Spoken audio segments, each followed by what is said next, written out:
श्री शिवाय नमस्तुभ्यम दोस्तों।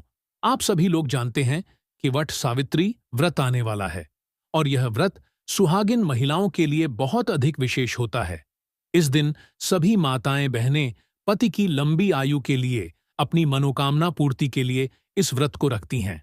और आज के इस वीडियो में हम जानेंगे कि वट सावित्री व्रत कब रखा जाएगा, 26 मई को रखा जाएगा या 27 मई को रखा जाएगा। इसी के साथ व्रत का पारण हमें कब करना है, व्रत में पूजन किस प्रकार करना है, व्रत में कौन सी गलतियां नहीं करनी है, नहीं तो यह व्रत व्यर्थ हो जाता है। देखिए दोस्तों, वट सावित्री का जो व्रत है इसमें शुभ मुहूर्त का बहुत विशेष महत्व होता है और इस व्रत को करने से वैवाहिक जीवन में सुख और शांति और समृद्धि का वास होता है।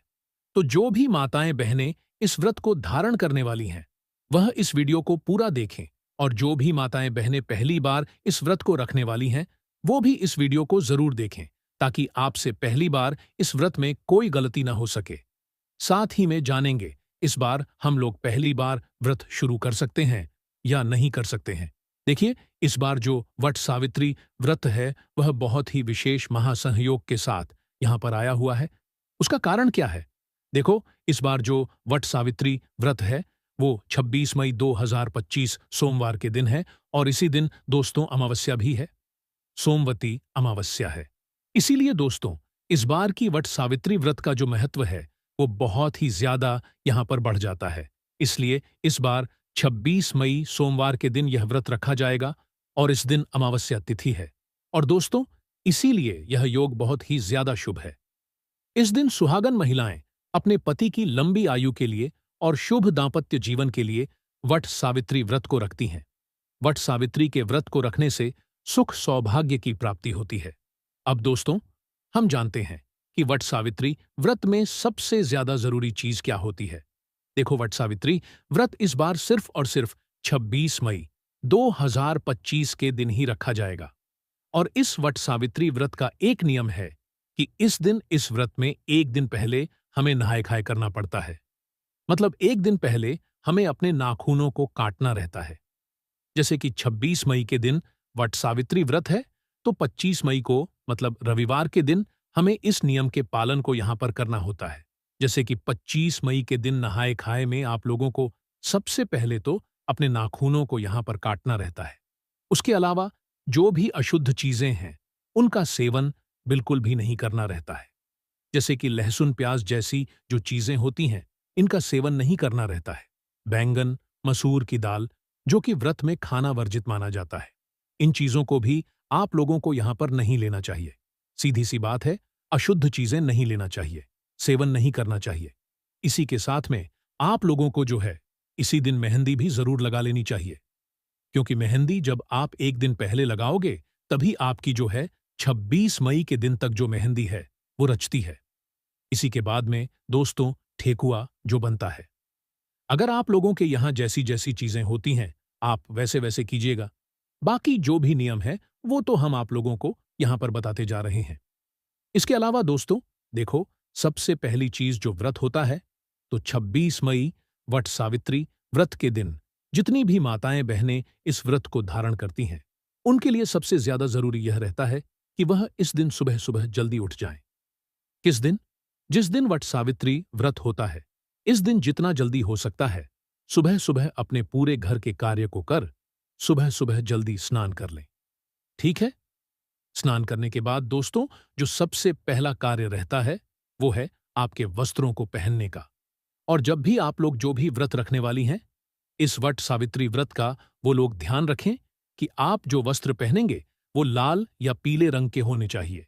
ध्यान रहें, कोई भी माताएं बहनें काले रंग के या डार्क जो नीला रंग रहता है, ब्लू रंग रहता है, उस रंग के आपको कपड़े नहीं पहनने चाहिए। आप लोग लाल रंग के कपड़े पहन सकते हो, पीले रंग के कपड़े पहन सकते हो। इसके अलावा आप लोग कोई और रंग न चुने। इस दिन कपड़े पहनने के लिए तो वो ज्यादा बेहतर है, तो लाल या पीले रंग की साड़ी अगर आप लोग पहनते हैं तो वो ज्यादा यहां पर बेहतर है। भले आप लोग शादी का जोड़ा भी पहन सकते हैं या पहले की जो आपकी साड़ी है वो भी पहन सकते हैं या कोई भी पहन सकते हैं। पर इस दिन अगर आप लोग चूड़ियां वगैरह पहन रहे हैं तो चूड़ियां कोशिश कीजिएगा कि आप लोग नई खरीद कर लाएं और उन्हें पहने। ये ज्यादा अच्छा यहां पर माना जाएगा। इसके अलावा दोस्तों, इस दिन 16 श्रृंगार जो हैं माताओं बहनों को करने चाहिए। किस दिन? वट सावित्री व्रत के दिन। अब देखो, वट सावित्री व्रत के दिन से ही आप लोग अपना 16 श्रृंगार कर लेते हो। 16 श्रृंगार करना बहुत ही ज्यादा जरूरी है। इस दिन 16 श्रृंगार भी किया जाता है और इसका दान भी किया जाता है। अब देखो, इस दिन क्या होता है। वट सावित्री व्रत के दिन कि वट वृक्ष की यहां पर पूजा होती है। ठीक है। अब देखो, सभी लोगों के घर के आसपास तो वट वृक्ष होता नहीं है और किसी के घर में भी यहां पर नहीं होता है। तो दोस्तों, यहां पर हम आपको बता दें कि वट सावित्री व्रत में जो माताएं बहनें पूजन करती हैं, सबसे पहले तो वह वट वृक्ष के नीचे जाकर पूजन करती हैं। दूसरा इसका तरीका रहता है कि भाई, आप लोग जो है किसी भी वट वृक्ष के पेड़ की टहनी को तोड़कर लेकर आ जाओ। वट वृक्ष के पेड़ की एक टहनी को तोड़कर लेकर आ जाओ और उसे फिर अपने घर पर लाकर उसकी आप लोग यहां पर पूजन कर सकते हो। आपको पूजन का वही फल मिलेगा।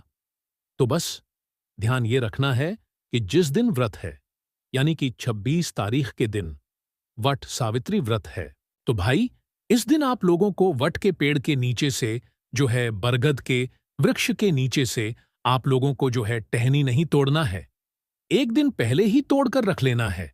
अगर आप लोग इस वट सावित्री व्रत में अपने घर पर ही यहां पर पूजन करने वाले हैं, तो आप टहनी तोड़ सकते हो। इसके अलावा दोस्तों, अगर आपको वट वृक्ष की टहनी भी नहीं मिलती है, तो इसके अलावा नियम तो यही कहता है कि आप तुलसी जी के पौधे के पास में भी अपने सारे नियमों के साथ में इस पूजन को कर सकते हैं। अब देखो, सभी के यहां अलग अलग तरीके से इसमें पूजन की जाती है। कुछ लोग यहां पर गौरी गौरी गणेश बनाकर यहां पर पूजन करते हैं। कुछ लोग सत्यवान सावित्री की यहां पर पूजन करते हैं और कुछ लोग जो है कलश को रखकर भी पूजन करते हैं। तो सबके यहां अलग अलग विधि से पूजन होती है। तो आपके यहां जैसा होता है, आप वैसा ही यहां पर मतलब सब कुछ तैयार करके रखें। इसके अलावा दोस्तों, एक चीज और बता दें, इस व्रत से जुड़ी हुई जितनी भी आपकी तैयारी है, वो आप एक दिन पहले ही करके रखें। 26 मई को वट सावित्री व्रत है, तो 25 मई के दिन आप लोगों की सारी तैयारी हो जानी चाहिए। बस एक ऐसी चीज है जो कि आप लोगों को व्रत के दिन ही करना है, वो है एपन। एपन जो बनता है वो आप सभी लोग जानते हो, चावल के आटे से और हल्दी से मिलकर बनता है। तो एपन जो आप बनाओगे वो उसी दिन सुबह सुबह तैयार करोगे। ये एक दिन पहले आपको तैयार नहीं करना है। बाकी व्रत की सारी जो चीजें हैं, जितनी भी चीजें आपको व्रत में लगने वाली हैं, 16 श्रृंगार की सामग्री, दान करने वाली सामग्री, वो सारी चीजें आप एक दिन पहले ही तैयार करके रख लो। बाकी जो ऐपन है वो सुबह सुबह आप 26 मई के दिन ही तैयार कर लीजिएगा, क्योंकि ऐपन बहुत ज्यादा जरूरी होता है इस व्रत में। ठीक है। इसके अलावा दोस्तों, काले चने को भी जो है इस व्रत में बहुत ही विशेष महत्व होता है, तो आप इसे भी एक दिन पहले जो है भिगोकर रख दें, जो कि आप लोगों के यहां पर पूजन में यहां पर काम आने वाले हैं। इसके अलावा दोस्तों, आप लोगों को इस व्रत में मांग टीका जरूर लगाना चाहिए। हमने आपको वैसे तो 16 श्रृंगार बोल दिया, पर जब भी कुछ जरूरी चीजें हैं जो कि हम आपको बता देते हैं। मांग टीका आपको इसमें जरूर लगाना चाहिए। मंगलसूत्र भी यहां पर पहनना चाहिए। इसके अलावा इस व्रत में कथा सुनना भी जरूरी है। जरूरी नहीं कि आप कथा बिल्कुल वृक्ष के नीचे बैठकर ही सुने। अगर वहां कोई कथा सुनाने वाला है या आप खुद पढ़ सकते हैं तो कथा सुन सकते हैं। और इसके अलावा आप लोग चाहे तो अपने घर पर आकर भी कथा सुन सकते हैं। इसके अलावा दोस्तों, आप लोग जब भी इस व्रत को करें तो पूरी श्रद्धा के साथ में करें, पूरे विश्वास के साथ में करें। आपको आपके व्रत का जो फल है वो जरूर मिलेगा। अब देखो, जो पूजन की जाती है वो सभी लोगों के यहाँ अलग अलग क्षेत्रों में अलग अलग तरीके से अलग अलग नियमों के साथ में की जाती है। बाकी जो एक विशेष नियम है वो हम आपको बता देते हैं, आप अपने तरीके से यहां पर देख लीजिएगा। ठीक है। तो देखिए, सबसे पहली चीज तो यहां पर गौरी और गणेश जी की जो है ज्यादातर लोग पूजन करते हैं, जिसमें जो है हल्दी से गौरी बनाते हैं और सुपारी पर कलावा लपेटकर जो है गणेश जी यहां पर लोग बनाते हैं और वट वृक्ष के नीचे जो है इसकी यहां पर पूजन करते हैं। ठीक है। इसके अलावा दोस्तों, जो खोएचा रहता है वो भी यहां पर लेना होता है हम लोगों को, जिसे आप लोग लाल कपड़े में भी रख सकते हो, और जैसे भी आप लोगों के यहां खोएचा लिया जाता है वैसे आप लोग यहां पर ले सकते हो। ठीक है। इसके अलावा दोस्तों, श्रृंगार की सामग्री जो है वो आपको अपनी पूजन में जरूर रखनी चाहिए और इसका दान भी यहां पर जरूर करना चाहिए। पूजन की सामग्री में आपके जो ऋतु फल रहते हैं, जैसे अभी इस समय आम ज्यादा चल रहा है, तो जो भी फल है वो भी आप लोगों को जो है अपनी पूजन सामग्री में जरूर लेना चाहिए और इनका उपयोग भी पूजन में जरूर करना चाहिए। ठीक है। इसके अलावा दोस्तों, जो पंखा होता है बांस का, वो भी आप लोगों को जरूर लेना चाहिए। कुछ जगहों पर ये पंखे दो लिए जाते हैं, तो कुछ जगहों पर एक ही लिया जाता है। वैसे ज्यादातर दो ही पंखे लिए जाते हैं। तो दो बांस के पंखे लेने होते हैं, जिसमें एक तो हम लोग क्या करते हैं कि पति को हवा देने के लिए मतलब इस्तेमाल करते हैं, और दूसरा जो है दान करने के लिए इस्तेमाल करते हैं। ठीक है। इसके अलावा दोस्तों, जो आप लोग पूजन करते हो, पूजन करने के बाद जो आपकी परिक्रमा होती है, उस परिक्रमा को करने के लिए आपको अपने पास में कच्चा सूत या मौली या धागा रखना होता है। इसके अलावा कुछ दाने भी आपको गिनकर रख लेने होते हैं। जितनी भी आप परिक्रमा करने वाले हैं, इस वट सावित्री के व्रत में पूजन को करने के बाद चाहे तो आप चना चिरौजी जो होता है, उनमें से कोई भी एक चीज गिनकर रख सकते हैं, ताकि आप लोग जो परिक्रमा करने वाले हैं वो सही परिक्रमा करें। ठीक है। जैसा कि आप लोग जो है वैसे परिक्रमा, तो दोस्तों आपको 108 ही करनी चाहिए माताओं बहनों को। अगर 108 परिक्रमा आप लोग नहीं कर पा रहे हैं, तो ऐसा नहीं कि 108 ही करेंगे। आप चाहे तो 11 परिक्रमा भी कर सकते हैं, 21 भी कर सकते हैं, 41 भी कर सकते हैं। तो इसीलिए जितनी भी आप परिक्रमा करें, उतने चने के दाने या तो चिरौंजी कुछ भी ले लेना, एक उतने गिनकर पहले से रखना, और जैसे जैसे आप परिक्रमा करते जाए तो एक एक दाना वहीं पर छोड़ते जाना है। इससे आपकी जो परिक्रमा है वो गिनती से सही तरीके से पूरी हो जाएंगे। ठीक है। तो इस बात का भी विशेष ध्यान रखना है। अब दोस्तों, जैसे ही आप लोग अपने जो पूजन होती है और उसके बाद में आप लोगों को यहां पर सुहाग की सामग्री भी जरूर चढ़ानी होती है। इसके बाद में आपको अपने पति का पूजन भी करना होता है। अब देखो, पति का पूजन तो उस समय उस जगह पर नहीं किया जाता है।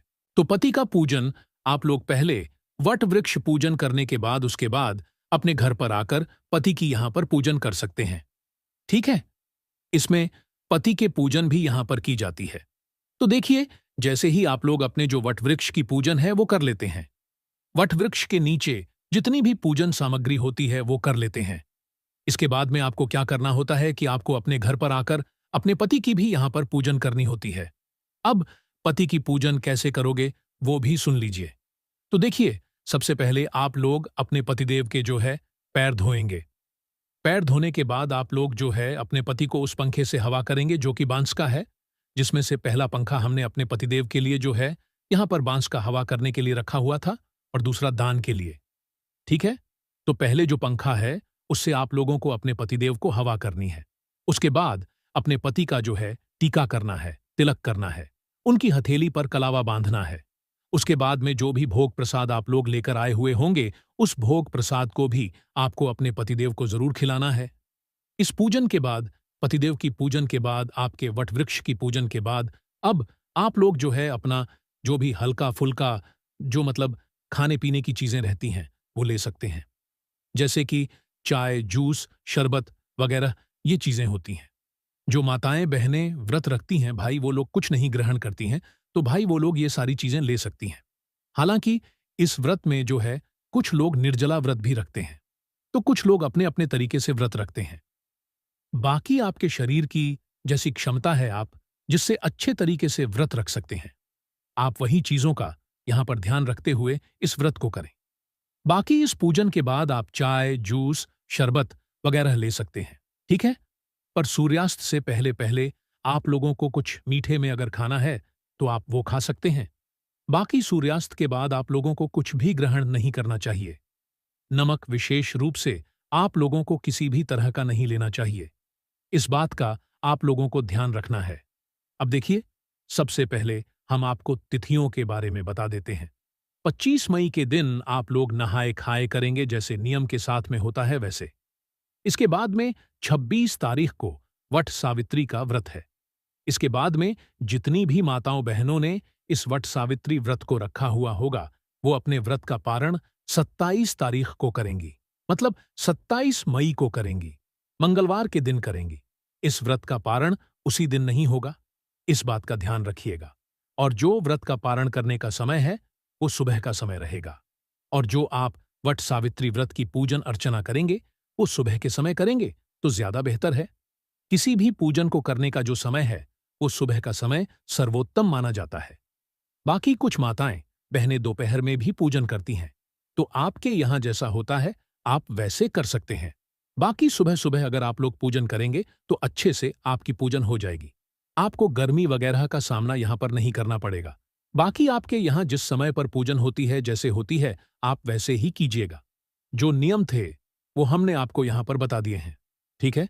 बाकी जितनी भी माताएं बहनें हैं जो कि ऐसी हैं जो कि पहली बार इस व्रत को रखने वाली हैं, भाई उन लोगों के मन में यह प्रश्न है, क्या हम इस व्रत को उठा सकते हैं? जी हां, आप इस बार अपना पहली बार जो भी व्रत रखने वाली हैं, इस व्रत सावित्री व्रत को वो लोग कर सकते हैं। क्योंकि इस बार कोई भी अलग से जो अधिक मास वगैरह रहते हैं, मल मास वगैरह रहते हैं, वो नहीं है ना? तो इस बार जितनी भी माताएं बहनें जो कि पहली बार इस व्रत को करने वाली हैं, वो अपने व्रत को उठा सकती हैं। वो अपने व्रत को कर सकती हैं। कोई भी इसमें अलग से यहां पर बात नहीं है और आप इस व्रत को धारण कर सकती हैं। इसके अलावा दोस्तों, जब भी जो भी माताएं बहनें व्रत रख रही हैं, उनको अपना पूजन जो है जरूर करना है और कथा भी जरूर सुनना है। कथा भले वहीं पर बैठकर सुन लेना, अपने घर पर चाहो तो घर पर भी सुन सकते हो, खुद भी पढ़ सकते हो, किसी से पढ़वा भी सकते हो। कोई भी इसमें दिक्कत वाली बात नहीं है। आप चाहो तो अपने घर पर उस टहनी मतलब वट वृक्ष की टहनी से भी पूजन कर सकते हो या वट वृक्ष के नीचे जाकर भी पूजन कर सकते हो, ठीक है। और व्रत का पालन अगले दिन ही आपको करना है। पूजा की जो भी सामग्री होगी वो चाहो तो आप वहीं के वहीं पंडित जी को दान करके आ सकते हो। और अगर उस समय पंडित जी एकदम से नहीं मिलते हैं तो आप पूरी सामग्री को अपने घर पर लाकर फिर बाद में भी इस पूजा सामग्री को जो है किसी भी पंडित जन को, ब्राह्मण जन को दान कर सकते हो, ठीक है।